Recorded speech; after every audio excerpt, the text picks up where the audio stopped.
एक गांव में रतन नाम का लड़का अपने भैया बिरजू और भाभी आरती के साथ रहता था। रतन आराम से अपने कमरे में लेटा था कि तभी बिरजू उसके पास आकर बोला, ऐसा कब तक चलता रहेगा रतन? तुम कोई काम धंधा करोगे या नहीं, या ऐसे ही दिन भर आवारागर्दी करते रहोगे? भैया आप तो हमेशा मेरे पीछे ही पड़े रहते हैं। तुम्हारी चिंता होती है भाई, इसलिए तुम्हें बोलता रहता हूँ। आज अगर माता पिता होते तो क्या वो भी मुझसे ऐसी बात करते? विश्वास करो भाई, अगर आज माता पिता जिंदा होते तो उन्हें तुम्हें देखकर बहुत दुख होता। रतन, मैं तुम्हारा बड़ा भाई हूँ, मुझे गलत मत समझो। कल को मुझे तुम्हारा ब्याह भी करना है। 4 पैसे अगर घर में कमाकर लेकर आओगे तो बाहर के लोग तुम्हारी ही तारीफ करेंगे। इतना बोलकर बिरजू कमरे से बाहर निकल गया। बिरजू की पत्नी आरती बिरजू से बोली, आपको रतन से इस तरह से बात नहीं करनी चाहिए, अब वो जवान हो गया है। तुम तो जानती हो आरती, माता पिता के गुजर जाने के बाद मैंने ही रतन को पाल पोस कर बड़ा किया है। मुझे उसकी चिंता होती है। और जैसे मुझे तो उसकी कोई चिंता ही नहीं होती। मत भूलो मैं रतन की भाभी हूँ और भाभी माँ समान होती है। तो फिर तुम ही उसे कुछ काम धंधा करने को क्यों नहीं कहती? मेरी बात तो वो मानेगा नहीं, हो सकता है तुम्हारी बात मान जाए। इधर रतन का अपने बड़े भाई की बात सुनकर मूड खराब हो चुका था। वो गुस्से से उठकर बाहर की तरफ जाने लगा। तभी बिरजू रतन की ओर देखकर बोला, अरे कहाँ जा रहे हो? कहीं नहीं भैया, थोड़ी देर बाद वापस आ जाऊंगा। अरे नाश्ता तो करते जाओ रतन। मुझे भूख नहीं है भाभी, बाहर जाकर खा लूंगा। इतना बोलकर रतन बाहर चला गया। बिरजू अपनी पत्नी से बोला, देखा, ये सब तुम्हारे लाड़ प्यार का नतीजा है।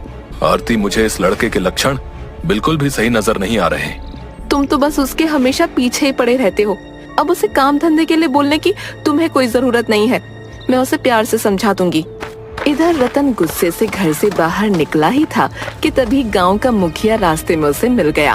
अरे रतन, सुबह सुबह इतने गुस्से में कहाँ जा रहे हो भाई? मुखिया जी, भैया जब देखो मेरे पीछे पड़े रहते हैं, हमेशा बोलते रहते हैं कि कोई काम धंधा करो।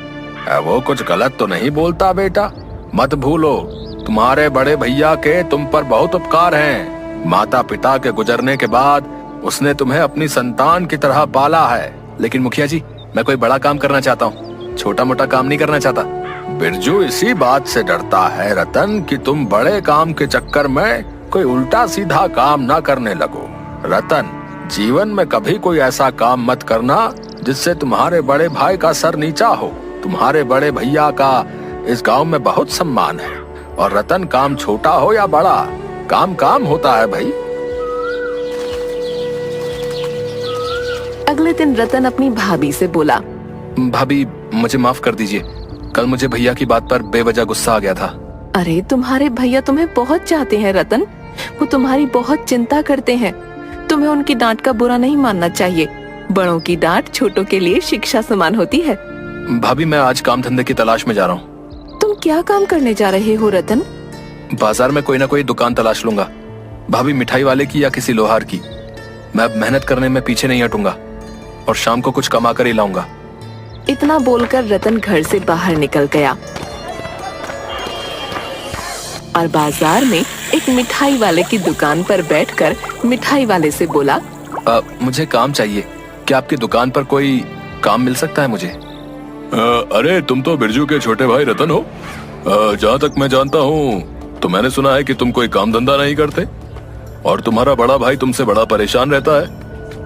देखिए, अगर आपके पास कोई काम धंधा हो तो मुझे बता दीजिए, मुझे लेक्चर मत दीजिए। अरे माफ करना रतन, तुम मेरी बात का बुरा मान गए। अभी मेरी दुकान पर कोई काम नहीं है, जब होगा तो मैं तुम्हें बुला लूंगा। अच्छा? रतन वहाँ से चला गया और सीधा एक लोहार की दुकान पर जाकर बोला, क्या यहाँ पर मुझे कोई काम मिल सकता है? लोहार रतन की ओर बहुत गौर से देखता हुआ बोला, अरे तुम तो बिरजू के छोटे भाई रतनवा हो ना? हाँ, मैं बिरजू का छोटा भाई रतन हूँ। अरे भैया, लोहार का काम कितनी मेहनत का होता है तुम्हें पता है? और मैंने तुम्हारे बारे में सुना है भैया, कि तुम कोई काम धंधा नहीं ना करते हो। देखो रतनवा, ये मेहनत का काम तुमसे नहीं होगा, बता रहे हैं। लोहार की बात सुनकर रतन क्रोधित होकर अपने गांव की सीमा से थोड़ी दूर एक तालाब के किनारे बैठकर अपने आप से बोला, समझ में नहीं आता गांव वालों को आखिर हो क्या गया है। अरे पहले काम नहीं करता था, लेकिन अब तो काम करना चाहता हूँ। लेकिन अब कोई मुझे काम ही नहीं दे रहा है। रतन ने इतना कहा ही था कि तभी उसके कानों में एक बांसुरी की सुरीली आवाज टकराई। ये बांसुरी कौन बजा रहा है? इसकी धुन तो बहुत ही ज्यादा अच्छी है, मन को मोह रही है। रतन इधर उधर देखने लगा। तभी उसकी नजर तालाब के पेड़ के नीचे बैठे हुए एक साधु पर पड़ी। रतन उस साधु के पास चला गया।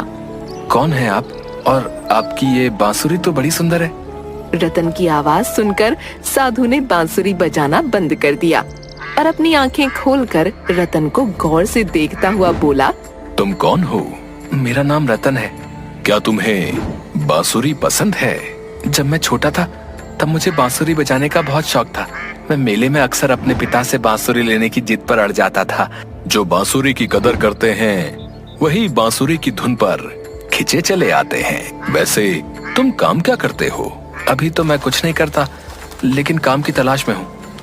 रतन की बात सुनकर साधु वो बांसुरी रतन को पकड़ाते हुए बोला, क्या तुम बांसुरी बजा सकते हो रतन? हाँ हाँ, क्यों नहीं, मैं बहुत अच्छी बांसुरी बजाता हूँ। रतन बांसुरी बजाने लगा। तुम वाकई बांसुरी बहुत अच्छी बजाते हो। तुम बांसुरी बजाने का काम क्यों नहीं करते? कैसी बातें कर रहे हैं बाबा? बांसुरी बजाने से क्या धन कमाया जा सकता है? तुम्हारे हाथ में जो बांसुरी है वो कोई मामूली बांसुरी नहीं है, बल्कि एक जादुई बांसुरी है। आज से तुम इसी तालाब के किनारे बैठकर बांसुरी बजाना और इस बांसुरी का कमाल देखना। इतना बोलकर वो साधु बड़ी तेजी से वहाँ से चला गया। अजीब साधु था। तालाब के किनारे बांसुरी बजाने से ऐसा कौन सा चमत्कार हो सकता है? लेकिन एक बार मुझे बांसुरी बजाकर देखनी चाहिए। मैंने भाभी से वादा किया है कि मैं आज कुछ ना कुछ कमाकर घर पर लाऊंगा। अगर खाली हाथ गया तो भी भाभी मुझे गलत समझेंगी। इतना बोलकर रतन तालाब के किनारे बैठकर बांसुरी बजाने लगा। रतन अपनी ही बांसुरी की धुन में इस कदर खो गया कि उसे पता ही नहीं चला कि उसके पीछे कब एक बेहद सुंदर युवती जो कि आभूषणों से लैस थी उसके पीछे आकर खड़ी हो गई। तुम वाकई बहुत अच्छी बांसुरी बजाते हो। रतन ने जैसे ही पलट कर देखा तो वो सुंदर युवती को देखकर हक्का बक्का रह गया। तुम कौन हो? रतन की बात का उस स्त्री ने कोई जवाब नहीं दिया। उसने अपने सारे सोने के आभूषण उतार कर रतन को दे दिए और चुपचाप वहाँ से चली गई। रतन खुशी खुशी सोने के गहने लेकर घर चला गया। रतन, तुम्हारे हाथ में इतने ढेर सारे सोने के आभूषण कहाँ से आए? भाभी, ये सब मेरे हैं और मैं ये सब कमा कर लाया हूँ। ऐसा कौन सा काम कर रहे हो तुम कि एक ही दिन में इतने सारे आभूषण खरीद कर ले आए? कहीं तुम कोई गलत काम तो नहीं कर रहे? नहीं भाभी, ये सब मेरी इस बांसुरी की धुन का कमाल है। इतना बोलकर रतन सारी घटना अपनी भाभी को बताने लगा। मुझे कुछ सही नहीं लग रहा रतन, ये बांसुरी तुम उसी साधु को वापस करके आओ। मुझे तो ये कोई और ही चक्कर लगता है। नहीं भाभी, मुझे वैसे भी अमीर बनना था और इससे अच्छा साधन अमीर बनने का मुझे और कहीं नहीं मिलेगा। इतना बोलकर रतन अपने कमरे के अंदर चला गया। कुछ देर बाद उसका बड़ा भाई बिरजू रतन के पास आकर बोला, रतन, ये मैं क्या सुन रहा हूँ? तुम्हारी भाभी जो कह रही है वो सब सच है? हाँ भैया, वो सब सच है। अब से आपको काम करने की कोई जरूरत नहीं है। मैं कुछ दिनों में इतना धन कमाकर एकत्रित कर दूंगा कि हम इस गांव में सबसे ज्यादा धनवान हो जाएंगे। रतन, तुम्हें क्या हो गया है? मुझे तो लगता है कि उस साधु ने तुम्हारे ऊपर कोई जादू कर दिया है। तुम्हें ये सब कुछ गलत सा नहीं लग रहा? नहीं भैया, मुझे कुछ गलत नहीं लग रहा। बिरजू गुस्से से पैर पटकता हुआ वहाँ से चला गया। अगले दिन जब रतन सोकर उठा तो उसे सोने के आभूषण गायब मिले। रतन गुस्से से अपने भाई के कमरे में जाकर उससे बोला, कल जो मैं सोने के आभूषण लेकर आया था वो कहाँ गए? मुझे क्या पता वो कहाँ गए। बिरजू की बात सुनकर रतन गुस्से से आग बबूला हो गया। भैया, ये क्यों नहीं कहते कि जब मैं कल वो सोने के आभूषण लाया था तो आप मुझे देखकर जल भुन गए थे? ये क्या कह रहे हो रतन? तुम्हें अपने भैया से ऐसे बात करते हुए शर्म नहीं आती? मैं बिल्कुल सही कह रहा हूँ भाभी। भैया को मेरी कामयाबी बर्दाश्त नहीं हुई और इसीलिए उन्होंने मेरे कमरे से गहने चोरी कर लिए। लेकिन कोई बात नहीं, मेरे पास ये बांसुरी है। रतन दोबारा उसी तालाब के किनारे जाकर बैठकर बांसुरी बजाने लगा। कुछ देर बाद उसकी आंख खुली तो उसके सामने एक सुंदर औरत जो कि आभूषणों से लैस बैठी थी उसे निहार रही थी। कौन हो तुम? उस सुंदर औरत ने कोई जवाब नहीं दिया। बल्कि अपने सारे आभूषण उतार कर रतन को देकर चली गई। ये बांसुरी तो वाकई चमत्कारी निकली। अब मैं ये सारा सोना घर नहीं ले जाऊंगा, बल्कि पहले मैं इसे बाजार में बेच दूंगा। रतन आभूषणों को लेकर सुनार की दुकान पर चला गया और सारे आभूषण सुनार की दुकान पर रख दिए। अरे भैया, इतने ढेर सारे सोने के आभूषण क्या कहीं से चोरी करके लाए हो क्या? चोरी करके नहीं लाया, बल्कि कमा कर लाया हूँ। इसे खरीदोगे कि नहीं खरीदोगे? खरीदूंगा, लेकिन आधी कीमत पर। ये कैसी बातें कर रहे हो? आधी कीमत पर क्यों? क्या तुम्हारे पास इसकी पक्की रसीद है? वो तो मेरे पास नहीं है। तब तो मैं आधी कीमत पर ही खरीदूंगा। बेचना है तो बेचो, नहीं तो किसी और दुकान का रास्ता नापो। रतन अपने आप से बोला। आधी कीमत पर बेचना भी बुरा नहीं है, कल और जाकर कमा कर ले आऊंगा। ठीक है, मुझे इसकी आधी कीमत ही दे दो। सुनार ने रतन को सोने के आभूषणों की आधी कीमत दे दी। रतन पैसे लेकर अपने घर आ गया। उसके हाथ में इतने ढेर सारे पैसे देखकर उसका बड़ा भाई बिरजू बोला। रतन, ये इतने ढेर सारे पैसे तुम कहां से लेकर आए? बिरजू की बात सुनकर न जाने क्यों रतन को बुरी तरह से क्रोध आ गया। आपको इससे क्या मतलब है भैया? आप ही कहते थे ना कि कुछ काम कर लो, कुछ काम कर लो।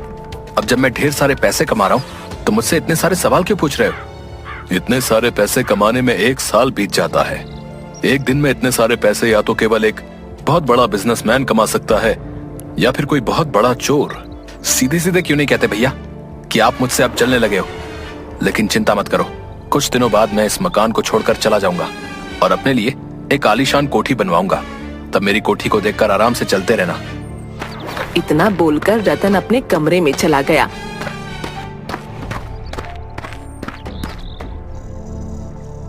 मगर अगली सुबह जब सोकर उठा तो उसके कमरे से पैसे गायब थे।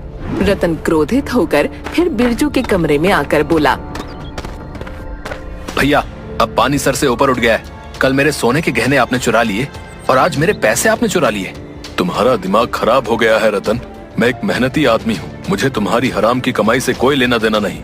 तभी कुछ पुलिस वाले बिरजू के घर के अंदर घुस आए। एक पुलिस वाला रतन की ओर देखकर बोला। हाँ भाई, क्या तुम ही बांसुरी बजाते हो? हाँ, मैं ही बांसुरी बजाता हूँ। कहाँ है तुम्हारी बांसुरी? आप मुझसे क्यों पूछ रहे हैं? जो पूछा है उसका जवाब दो। रतन भागकर अपने कमरे से बांसुरी ले आया। पुलिस वाला बांसुरी को देखकर दूसरे पुलिस वालों से बोला। गिरफ्तार कर लो इसे। मैंने क्या किया है? अभी बताता हूँ तूने क्या किया है। तभी वहाँ पर वही सुनार 2 युवतियों के साथ अंदर आ गया जिन्होंने गहने रतन को दिए थे। पुलिस वाला रतन से बोला। इन दोनों को तो तुम पहचानते ही होगे। हाँ, मैं इन दोनों को पहचानता हूँ। इन्होंने मेरी बांसुरी की धुन से खुश होकर अपने सोने के गहने मुझे भेंट स्वरूप दिए थे। इनमें से एक के गहने तो चोरी हो गए और दूसरे गहने मैं सुनार को बेच आया था, और वो पैसे भी अभी मेरे घर से चोरी हो गए। हम सबको मूर्ख समझा है क्या तूने? अपनी जादुई बांसुरी की धुन से लोगों को हिप्नोटाइज करके उनसे गहने छीन लेता है और फिर उल्टी सीधी बातें बताता है। पुलिस वाले की बात सुनकर रतन बुरी तरह से घबराते हुए बोला। मेरी बात का विश्वास कीजिए, इन दोनों ने मुझे गहने स्वयं दिए थे। तभी एक युवती पुलिस वाले से बोली। ये झूठ बोलता है सर, मैं विवाह के मंडप में बैठी हुई थी।